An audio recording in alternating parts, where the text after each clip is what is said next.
Hi friends, ಮಿಲನ ಅಡಿಗೆ ಮನೆಗೆ ಸ್ವಾಗತ. ಇಂದಿನ ರೆಸಿಪಿ ವಾಂಗಿಬಾತನ್ನು ಮಾಡೋದು. ನಮ್ಮ ಮಿಲನ ಚಾನಲನ್ನು ಸಬ್ಸ್ಕ್ರೈಬ್ ಮಾಡ್ಕೊಳ್ಳಿ, ಬೆಲ್ಲೈಕನ್ನು ಒತ್ತಿ, ಹೆಚ್ಚು ಶೇರ್ ಮಾಡಿ, ಲೈಕ್ ಮಾಡಿ. ವಾಂಗಿಬಾತನ್ನು ಎಲ್ಲರೂ ಸಾಮಾನ್ಯವಾಗಿ ಇಷ್ಟಪಡುವಂಥದ್ದು. ನೋಡಿ, ಈಗ ನಮ್ಮ ವಾಂಗಿಬಾತ್ ನಿಮಗೆ ಯಾವ ರೀತಿ ಕಾಣ್ತಾ ಇದೆ ಅಲ್ವಾ? ಹಾಗೆ ಇದನ್ನು ಯಾವ ರೀತಿ ಮಾಡೋದು ಅಂತ ಹೇಳಿ ನಾವು ನೋಡೋಣ. ನಾನು ಮನೆಯಲ್ಲೇ ಎಲ್ಲ ಇಂಗ್ರೀಡಿಯೆಂಟ್ಸನ್ನು ಮಾಡ್ಕೊಳ್ತೀನಿ. ನನಗೆ ಇಲ್ಲಿ 1 ಸ್ಪೂನು ಸಾಸಿವೆ, 1 ಸ್ಪೂನು ಜೀರಿಗೆ, ಸ್ವಲ್ಪ 1/4 ಸ್ಪೂನ್ ಮೆಂತೆ, ಹಾಗೂ ಒಂದು 5 ಲವಂಗ, 4 ಚಕ್ಕೆ, 1 ಮರಾಠಿ ಮೊಗ್ಗು, ಹಾಗೆಯೇ 4 ಮೆಣಸಿನಕಾಯಿ, 2 ಸ್ಪೂನಷ್ಟು ನಾನು ಇಲ್ಲಿ ಕಡಲೆಬೇಳೆ, 1.5 ಸ್ಪೂನಷ್ಟು ಉದ್ದಿನಬೇಳೆ ತೊಗೊಂಡಿದ್ದೀನಿ. ಕಡಲೆಬೇಳೆ ಜಾಸ್ತಿ ಇರಬೇಕು, ಉದ್ದಿನಬೇಳೆ ಕಮ್ಮಿ ಇರಬೇಕು. ನೋಡಿ, ಇವಾಗ ನಾನು ಎಲ್ಲನೂ ಕೂಡ ಹುರ್ಕೊಳ್ತೇನೆ. ಈಗೆಲ್ಲ ಈ ಪದಾರ್ಥಗಳನ್ನೆಲ್ಲ ಹುರ್ಕೊಳ್ತೇನೆ. ನಾನು ಸಾಮಾನ್ಯವಾಗಿ ಅಂಗಡಿಯಿಂದ ಯಾವುದನ್ನು ತರೋದಿಲ್ಲ, ಮನೆಯಲ್ಲೇ ನಾನು ಎಲ್ಲನೂ ಮಾಡ್ಕೊಳ್ತೇನೆ. ಇದಕ್ಕೆ ನೋಡಿ, ಅವಾಗೇ ನಮಗೆ ಮಾಡ್ಕೊಳ್ಳೋಕೆ ಬೇಕಾಗಿರೋದ್ರಿಂದ ನಾನಿಲ್ಲಿ ಸ್ವಲ್ಪ ಎಣ್ಣೆಯನ್ನು ಹಾಕಿಬಿಟ್ಟು ನಾನು ಇವನ್ನೆಲ್ಲ ಫ್ರೈ ಮಾಡ್ಕೊಳ್ತೀನಿ. ನೋಡಿ, ಇವಾಗ ಕಡಲೆಬೇಳೆ, ಉದ್ದಿನಬೇಳೆ ಎಲ್ಲನೂ ನಾನು ಇಲ್ಲಿ ಹಾಕ್ಕೊಳ್ತಾ ಇದ್ದೀನಿ. ಹಾಕ್ಕೊಳ್ತಿರ್ಬೇಕಾದ್ರೆ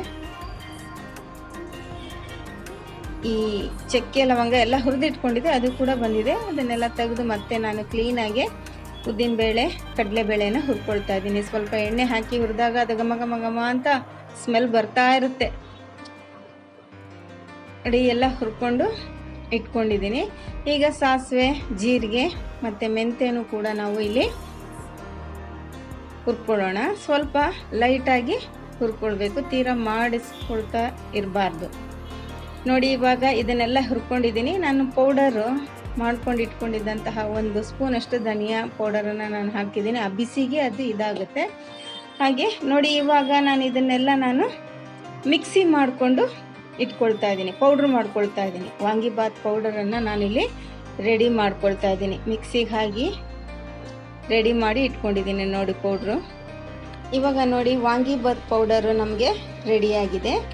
ಈಗ ನಾನಿಲ್ಲಿ ಒಗ್ಗರಣೆಗೆ ಬೇಕಾಗಿರುವಂಥದ್ದು ಶುಂಠಿ 1 ಇಂಚು, ಬೆಳ್ಳುಳ್ಳಿ 1 ಗಡ್ಡೆ, 4-5 ಹಸಿಮೆಣಸಿನಕಾಯಿ, ಕೊತ್ತಂಬರಿ, ಇದನ್ನು ಪೇಸ್ಟ್ ಮಾಡ್ಕೊಳ್ತೀನಿ. ಹಾಗೆ 2 ದೊಡ್ಡ ಗಾತ್ರದ ಈರುಳ್ಳಿ, ಮೀಡಿಯಮ್ ಸೈಜಲ್ಲಿರುವಂತಹ 2 ಸಣ್ಣ ಟೊಮೊಟೊ, ಹಾಗೂ ಸ್ವಲ್ಪ ಕರಿಬೇವನ್ನು ಒಗ್ಗರಣೆಗೆ ನಾನು ಇಲ್ಲಿ ತಗೊಳ್ತಾ ಇದ್ದೀನಿ. ಈ ಒಂದು ವಾಂಗಿಬಾತಿಗೆ ಮೇನ್ ಇಂಗ್ರೀಡಿಯೆಂಟ್ಸೇ ಬಂದುಬಿಟ್ಟು ಬದನೆಕಾಯಿ. ಇದು ಮೈಸೂರು ಬದನೆಕಾಯಿ. ನಾನಿಲ್ಲಿ 4 ಬದನೆಕಾಯಿನ ತೊಗೊಂಡು ಚೆನ್ನಾಗಿ ತೊಳೆದು ಎಲ್ಲ ರೆಡಿ ಮಾಡಿ ಇಟ್ಕೊಂಡಿದ್ದೀನಿ. ಇದನ್ನು ಸಣ್ಣದಾಗಿ ಕಟ್ ಮಾಡಿ ನಾನು ಇಟ್ಕೊಳ್ತಾ ಇದ್ದೀನಿ. ಈಗ ಒಲೆ ಮೇಲೆ ಒಂದು ಬಾಣಲೆಯನ್ನು ಇಟ್ಟು 4 ಸ್ಪೂನ್ ಎಣ್ಣೆಯನ್ನು ಹಾಕ್ತೀನಿ. ಇದಕ್ಕೆ ಸಾಮಾನ್ಯ ಎಣ್ಣೆ ಸ್ವಲ್ಪ ಜಾಸ್ತಿನೇ ಇರಬೇಕು. ಆ ಒಂದು ಎಣ್ಣೆಯಲ್ಲೇ ಇದನ್ನು ಆಗಿರೋದ್ರಿಂದ ಎಣ್ಣೆ ಸ್ವಲ್ಪ ಮುಂದಾಗಿ ಹಾಕ್ಕೊಳ್ತೇನೆ. ಎಣ್ಣೆ ಕಾಗಾದ್ಮೇಲೆ ಸ್ವಲ್ಪ ಸಾಸಿವೆ, ಸ್ವಲ್ಪ ಜೀರಿಗೆಯನ್ನು ನಾವು ಹಾಕ್ಕೊಳ್ಳೋಣ. ಸಾಸಿವೆ ಜೀರಿಗೆ 2 ಸಿಡಿತಾ ಇರುವಾಗ ನಾವು ಕಡಲೆಬೇಳೆ ಮತ್ತು ಉದ್ದಿನಬೇಳೆಯನ್ನು ಹಾಕೋಣ. ನಾನು ಯಾವಾಗಲೂ ಎರಡನ್ನು ಮಿಕ್ಸ್ ಮಾಡಿ ರೆಡಿ ಮಾಡಿ ಇಟ್ಕೊಂಡಿರ್ತೀನಿ ಯಾವಾಗಲೂ. ಹಾಗಾಗಿ ಅದನ್ನು ಕಡಲೆಬೇಳೆ, ಉದ್ದಿನಬೇಳೆ ಹಾಕ್ತೀವಿ. ಸಾಮಾನ್ಯವಾಗಿ ಎಲ್ಲದಕ್ಕೂ ಕೂಡ ಕಡಲೆಬೇಳೆ, ಉದ್ದಿನಬೇಳೆ ಹಾಕಿದಾಗ ಅದ್ರ ಟೇಸ್ಟ್ ಚೆನ್ನಾಗಿರುತ್ತೆ. ನೋಡಿ, ರುಬ್ಲಿಕ್ಕೂ ನಾನು 1-2 ಹಸಿಮೆಣಸಿನ್ಕಾಯಿ ಹಾಕ್ಕೊಂಡಿದ್ದೆ. ಇಲ್ಲಿ ಒಗ್ಗರಣೆಗೂ ಕೂಡ 1-2 ಹಸಿಮೆಣಸಿನ್ಕಾಯನ್ನು ನಾನು ತೊಗೊಂಡಿದ್ದೀನಿ. ಎಲ್ಲ ಸ್ವಲ್ಪ ಚೆನ್ನಾಗಿ ಫ್ರೈ ಆಗ್ತಿದ್ದಾದಮೇಲೆ ಈರುಳ್ಳಿಯನ್ನು ಕೂಡ ನಾವು ಹಾಕಿ ಇಲ್ಲಿ ಚೆನ್ನಾಗಿ ಫ್ರೈ ಮಾಡ್ಕೊಳ್ಳೋಣ. ನೋಡಿ, ಚೆನ್ನಾಗಿ ಫ್ರೈ ಆಗಿದೆ. ಇವಾಗ ನಾವು ಹಸಿಮೆಣಸಿನ್ಕಾಯಿ, ಬೆಳ್ಳುಳ್ಳಿ, ಶುಂಠಿ, ಕೊತ್ತಂಬರಿಯನ್ನು ಪೇಸ್ಟ್ ಮಾಡಿ ಇಟ್ಕೊಂಡಿದ್ವಲ್ಲ, ಆ ಒಂದು ಪೇಸ್ಟನ್ನು ಇಲ್ಲಿ ನಾನು ಮಿಕ್ಸ್ ಮಾಡಿ ಆ ಈರುಳ್ಳಿ ಜೊತೆ ಎಲ್ಲವನ್ನು ಫ್ರೈ ಮಾಡ್ಕೊಳ್ಳೋಣ. ನೋಡಿ, ಎಲ್ಲ ಚೆನ್ನಾಗಿ ಫ್ರೈ ಆಗಿದೆ. ಈಗ ಕರಿಬೇವನ್ನು ಕೂಡ ನಾವು ಹಾಕಿ ಚೆನ್ನಾಗಿ ಫ್ರೈ ಮಾಡ್ಕೊಳ್ಳೋಣ. ನೋಡಿ, ಎಲ್ಲ ಚೆನ್ನಾಗಿ ಫ್ರೈ ಆಗಿದೆ. ಇವಾಗ ನಾನು ಸಣ್ಣದಾಗಿ ಹೆಚ್ಚಿಟ್ಕೊಂಡಿದ್ದೀನಿ ಬದನೆಕಾಯನ್ನು. ಆ ಬದನೆಕಾಯನ್ನೆಲ್ಲ ಆ ಮಿಶ್ರಣದಲ್ಲಿ ಹಾಕಿ ಅದನ್ನು ಕೂಡ ನಾನು ಈಗ ಸ್ವಲ್ಪ ಫ್ರೈ ಮಾಡ್ಕೊಳ್ತೀನಿ. ನೋಡಿ, ಚೆನ್ನಾಗಿ ಸಣ್ಣದಾಗಿ ನಾನು ಬದನೆಕಾಯನ್ನೆಲ್ಲ ಹೆಚ್ಚಿಕೊಂಡು ಇಟ್ಕೊಂಡಿದ್ದೆ.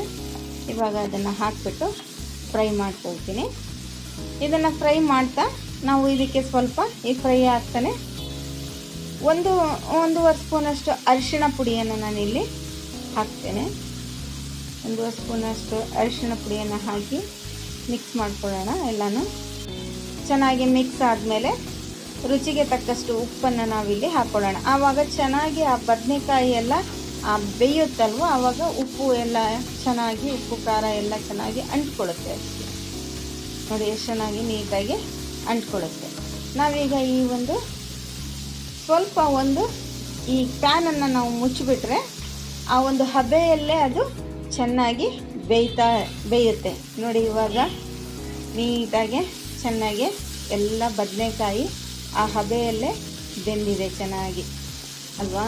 ನೋಡಿ ಎಷ್ಟು ಚೆನ್ನಾಗಿ ಆ ಬದನೆಕಾಯಿ ಅಂದರೆ ಸ್ಮೂತಾಗಿರುತ್ತೆ, ಮುಂದೆನೇ ಚೆನ್ನಾಗಿ ಬೆಂದ್ಬಿಡುತ್ತೆ. ಇವಾಗ ನಾವು ಸ್ವಲ್ಪ ಇದು ನಮಗೆ ಎಣ್ಣೆ ಜಾಸ್ತಿನೂ ಬೀಳುತ್ತೆ, ಹೌದು. ಒಂದು ಟೊಮೊಟೊ ಹಾಕಿದಾಗ ನಮಗೆ ಅದು ಒಂದು ಗೊಜ್ಜು ಥರ ಬರುತ್ತಲ್ವ, ಒಂದು ಟೊಮೊಟೊ ಹಾಕಿ ಫ್ರೈ ಮಾಡಿಕೊಂಡಾಗ ಅದು ಗೊಜ್ಜು ಬರುತ್ತೆ. ಸಾಮಾನ್ಯವಾಗಿ ಇದನ್ನು ಬದನೆಕಾಯಿ ಹಾಕಿ ವಾಂಗಿಬಾತ್ ಪೌಡರ್ ಹಾಕಿ ಅದು ಒಂಥರ ಮಾಡ್ತಾರೆ. ನಾನಿಲ್ಲಿ ಹೆಚ್ಚಾಗಿ ಒಂದು ಟೊಮೊಟೊವನ್ನು ಹಾಕಿಬಿಟ್ಟು ಹೊಸ ಥರ ನಾನು ಮಾಡಿದ್ದೀನಿ. ನೋಡಿ ಎಲ್ಲನೂ ಟೊಮೊಟೊನೂ ಕೂಡ ಚೆನ್ನಾಗಿ ಸ್ಮ್ಯಾಶ್ ಆಗಿದೆ.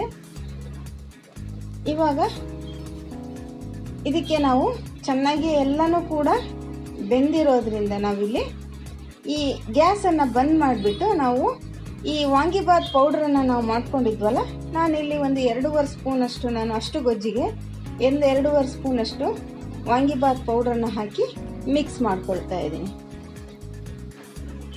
ನೋಡಿ ಆ ಗೊಜ್ಜಿಗೆಲ್ಲನೂ ಆ ಒಂದು ವಾಂಗಿಬಾತ್ ಪೌಡ್ರು ಕ್ಲೀನಾಗಿ ಅಂಟ್ಕೊಳ್ತಾ ಇದೆ. ನಾನು ಇಲ್ಲಿ ಅನ್ನವನ್ನು ರೆಡಿ ಮಾಡಿ ಇಟ್ಕೊಂಡಿದ್ದೆ ಉದ್ರುದ್ರಾಗಿ. ಈ ವಾಂಗಿಬಾತ್ ಗೊಜ್ಜನ್ನು ಹಾಕಿ ನಾನು ಕಲಿಸ್ಬಿಟ್ಟು ನಮ್ಮ ವಾಂಗಿಬಾತ್ ಈಗ ಸವಿಯಲು ಸಿದ್ಧ ಆಗಿದೆ. ನೀವು ಮನೆಯಲ್ಲೇ ಮಾಡಿ ಹೇಗಿದೆ ಅಂತ ಕಮೆಂಟ್ ಬಾಕ್ಸಲ್ಲಿ ತಿಳಿಸಿ. ನಮ್ಮ ಮಿಲನ ಚಾನಲನ್ನು ಇದೇ ರೀತಿ ಪ್ರೋತ್ಸಾಹಿಸ್ತಾ ಇರಿ. ಯಾರೆಲ್ಲ ಸಬ್ಸ್ಕ್ರೈಬರ್ನ ಮಾಡ್ಕೊಂಡಿಲ್ಲ ಇದುವರೆಗೂ ಸಬ್ಸ್ಕ್ರೈಬ್ ಮಾಡ್ಕೊಳ್ಳಿ, ಬೆಲ್ಲೈಕನ್ನು ಒತ್ತಿ ಆಲ್ ಅನ್ನೋ ಆಪ್ಷನನ್ನು ಆಯ್ಕೆ ಮಾಡ್ಕೊಳ್ಳಿ. Thank you.